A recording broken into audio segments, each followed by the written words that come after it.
8 मार्च को एक स्पेशल श्रीमद् भागवत कथा होने जा रहा है। उसके लिए आप देखेंगे सभी पदाधिकारी यहाँ पे बैठे हैं, बड़े अच्छे से तैयारी चल रही है क्योंकि अलग अलग संस्थानों से सभी इसमें पदाधिकारी हैं। लेकिन इन लोगों ने इस बार कुछ स्पेशल शहर में एक मैसेज देने की कोशिश कर रहे हैं कि इस बार श्रीमद् भागवत कथा कुछ स्पेशल होगा। वो क्या है खास वो हम दिखाएंगे, लेकिन सबसे पहले सभी लोग जो आज इस फ्रेम में हैं इनको दिखाएं कि किस तरीके से इनकी तैयारी चल रही है।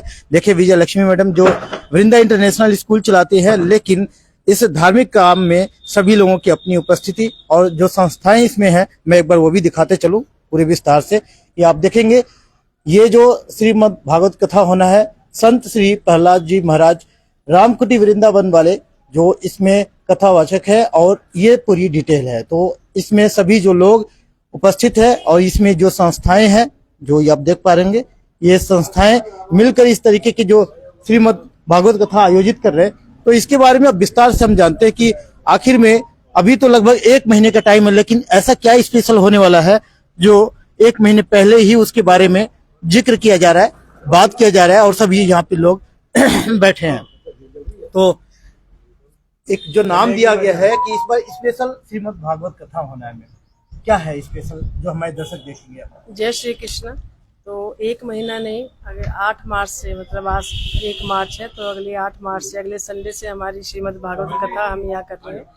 तो जो संस्थाएं इसकी सामूहिक कार्यक्रम है, जो संस्थाएं इसमें हमारी सम्मिलित है, श्री सुंदरकांड महिला मंडल सेक्टर 28, विद्या इंद्र उत्थान foundation, RWA housing board sector, उनके प्रेसिडेंट विक्रम कपूर जी हमारे साथ बैठे हुए हैं, और अखंड परमधाम श्री राम मंदिर सेक्टर 28 मुकेश बंसल जी हमारे साथ बैठे हुए हैं, और मुकेश बंसल जी स्कूल भी चलाते हैं आदर्श विद्या निकेतन। तो जो हमारी ये भागवत होने जा रही है इसके बारे में हम आपसे ये शेयर कर रहे हैं कि एक डिफरेंट तरह की भागवत होगी। इसको जो हमारे महाराज जी करने के लिए आ रहे हैं वो राजस्थान से हैं, और श्री संत प्रहलाद जी महाराज वो भागवत करने का कोई पैसा नहीं लेते हैं, और वो इसमें कोई डांस वगैरह अलाउड नहीं करेंगे, किसी तरह का वो मंच पे ना अपना सम्मान करवाते हैं ना किसी और का करते हैं। तो वो ये कहते हैं कि आपने भागवत तो बहुत सुनी है लेकिन ये एक अलग तरह की भागवत होने जा रही है। तो हमारा सभी प्रेमी जनों से और सभी भक्तजनों से अनुरोध है कि आप अधिक से अधिक संख्या में आए और इसका लाभ उठाएं। और 8 मार्च को हमारी कलश यात्रा शुरू होगी रघुनाथ मंदिर से, राधा कृष्ण मंदिर से 151 बहनें हमारी कलश उठाएंगी। तो आप सबसे यही निवेदन है कि आप आएं और इस भागवत कथा का लाभ। तो आपने ये बताया कि इसमें जो महाराज जी की उनके फोटो भी नहीं है, उसके बाद संगीत ये कुछ आज के टाइम में तो संभव नहीं है। जहाँ भी भागवत कथा होता है तो सबसे पहले ये चीजें तो देखने को मिलता है। हाँ, महाराज जी की कोई फोटो नहीं है।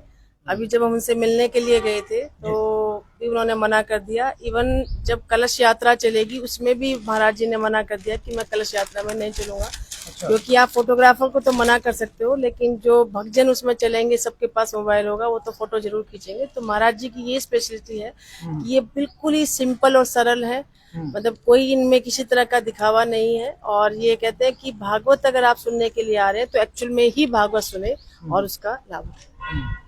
तो कहीं न कहीं आप लोगों को एक बड़ी जिम्मेदारी, और शहर के लोग कुछ स्पेशल इस बार सच में देखने वाले हैं, जैसे कि एक जानकारी दी जा रही है। तो अब कैसे रोक पाएंगे? जो भक्तजन है वो भी ललायित रहते हैं, फोटो वीडियो लेना तो उनको थोड़ा सा स्वाभाविक भी है, लेकिन क्या कहेंगे इस भागवत को लेकर आप लोग? जय श्री कृष्ण। जैसा कि सुशीला बहन जी ने और विजय लक्ष्मी बहन जी ने ये संकल्प लिया, और हमारा सौभाग्य रहा कि महाराज श्री का हमें वक्त भी मिल गया, नहीं तो लगभग 2-2, ढाई साल उनका समय उपलब्ध नहीं रहता। अच्छा। तो एक तो जिस संस्थान से वो जुड़े हुए हैं, रामकुटी से, वृंदावन से, उसका अपना एक सनातन संस्कृति के अंदर अपना एक बहुत श्रेष्ठ स्थान है, और उसी परंपरा को निभाते हुए महाराज श्री यहाँ पर आ रहे हैं। और चाहे वो रहे चाहे उनके गुरुदेव रहे, हमेशा इसी तरह के जो हमारे आकर्षण होते हैं, फोटोग्राफी है, बड़े लोगों का आना जाना है, उस तरह की व्यवस्थाओं से हटकर केवल और केवल जो सनातन का प्रति भागवत कथा होनी चाहिए, जो सुननी चाहिए, उनके अंदर उनका तत्व ज्ञान है, और वही तत्व ज्ञान की गंगा को लेकर वो यहाँ आ रहे हैं। और उन्होंने निवेदन किया है कि जिस तरह की उनकी परंपरा रही है कि कोई फोटोग्राफी ना हो, कोई मंच पे ना हो, ना हम किसी का सम्मान करेंगे। जो भी आए वो भागवत भगवान के आगे माथा टेके और वहां पर अपना स्थान लेकर उस भागवत गंगा को सुने। तो हमारा प्रयास रहेगा कि हम यहाँ पर जो भी भगत जन आ रहे हैं उनको इस बात को समझा पाए, और जिस प्रकार से महाराज जी ने अपने हर एक कार्यक्रम के अंदर इस तरह को निषेध रखा है, उसी को हम यहाँ पर चाहेंगे कि सभी लोग जो भी यहाँ पर आए महाराज जी की भागवत को सुने, उस ज्ञान को अपने जीवन में आत्मसात करें, और जो नियम और कानून कथा के महाराज जी ने निश्चित किए उन सब का वो सर्वथा पालन करें। तो बड़ी जिम्मेदारी है। देखिए जी, पहली बार बहन जी और भाई साहब ने बता दिया आपको सारा कुछ। हमें तो सेवा का मौका दिया है, पहली बार मिला है। मैं और दीपक जी आए हुए हैं, हम जो जैसे सेवा करके सेवा ले आए हम। तो देखिए सभी लोग कहीं न कहीं इस पल को पाने के लिए, क्योंकि सेवा तो बड़ी चीज है और सेवा में किस तरीके प्रभु इच्छा है जी, लोग करवा रहे हैं, हम तो सेवा के लिए बैठे हुए। अच्छा, तो सेवादार अभी से आप लोग, अच्छा क्या अनुभव आपने कभी इसकी पहले भी इनके मैं राम सुखदास जी, परम संत राम सुखदास जी का प्रवचन वगैरह सुनते रहते हैं, उनका सुना हुआ है। और जो संत प्रहलाद जी हैं वो उनके परम शिष्य हैं, उनकी भागवत कथा हो रही है। उनकी पहले हमने पिक्स वगैरह देखी हैं, वो भी वही है कि डांस वगैरह कोई अलाउ नहीं करते हैं। और उनके गुरुजी भी, हाँ उनके गुरुजी वो पालन करते हैं। हाँ वो पालन, कहीं कहीं फोटो भी नहीं आए, और इसमें सभी संस्थाओं का सहयोग मिल रहा है। उम्मीद है कि पूरे शहर से अच्छी भीड़ होने वाली है और सभी को लाभान्वित। महिलाएं तो घर में ही देख लेती हैं, जय श्री कृष्ण। साक्षात्कार जब सामने ही देखने को मिलेगा तो किस तरीके की अनुभूति होगी, कैसे ले आएंगी महिलाओं को आगे? सभी महिलाएं और सभी भाई आएंगे।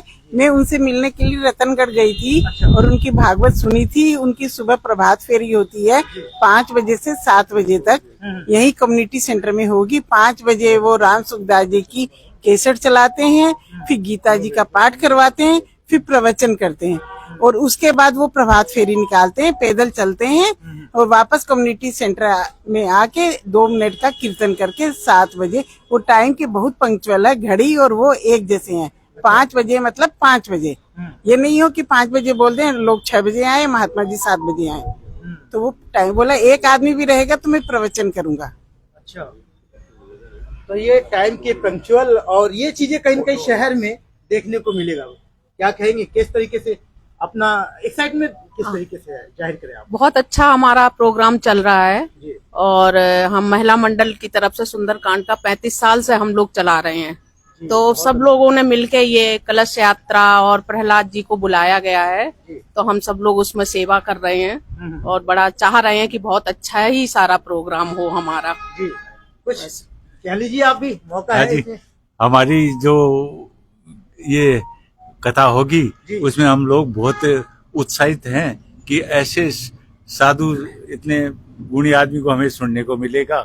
तो हम लोग भी सारी टीम मिलके उसके लिए बहुत ही अग्रसर हैं और इसको हम बढ़िया बनाने के उसमें हैं कि भाई बढ़िया से बढ़िया हो, लोगों को ज्यादा से ज्यादा फायदा हो और ज्यादा से ज्यादा लोग सुने इसको। क्या कहेंगे सर? कथा के लिए बहुत उत्साहित है ये सब परिवार, पूरा परिवार लगा हुआ है। बस कथा बढ़िया से, और आप सब आएंगे तो उनसे बढ़िया हो जाएगी। तो अभी तो कुछ लिमिट, लेकिन मैसेज बड़ा दमदार जा रहा है यार। हमारा जो महिला मंडल है बहुत ही उत्साहित है ये कथा करवाने के लिए। तो देखिए सभी वक्ता है, सभी से बात करना तो मुश्किल है, लेकिन कुछ जी मैम बताइए। अच्छा, कुछ बाकी इसमें जैसा कि अभी हमारी आंटी जी श्रीमती सुशीला चौधरी जी बता रही थी, और इस भागवत की पहल भी इन्होंने ही की है। अच्छा। हम सब तो इनके साथ खड़े हैं, तो वो समय के बहुत पाबंद हैं। तो हमारा जो कथा का समय रहेगा वो 2:30 बजे से 6 बजे तक रहेगा। तो इसमें समय का पालन जरूर करें और सबसे यही अनुरोध है कि वो समय से आए। 8 तारीख को शुरू होगी, पहले कलश यात्रा है, कलश यात्रा के बाद भंडारा होगा और 15 तारीख को भी लगभग 1000 लोगों का भंडारा हम समापन पे करेंगे। तो कितनी उम्मीद है, कितने लोग इसमें आने की उम्मीद, भक्तजन कितने आ जाएंगे आप लोगों की? कई संस्था मिलकर कर रही काम, कई संस्था जो काम कर रही हैं तो यहाँ स्थानीय स्तर पे हैं। उसके अलावा जो आश्रम है वृंदावन का जिससे महाराज श्री जुड़े हुए हैं, उनके बहुत संख्या में फॉलोअर हैं।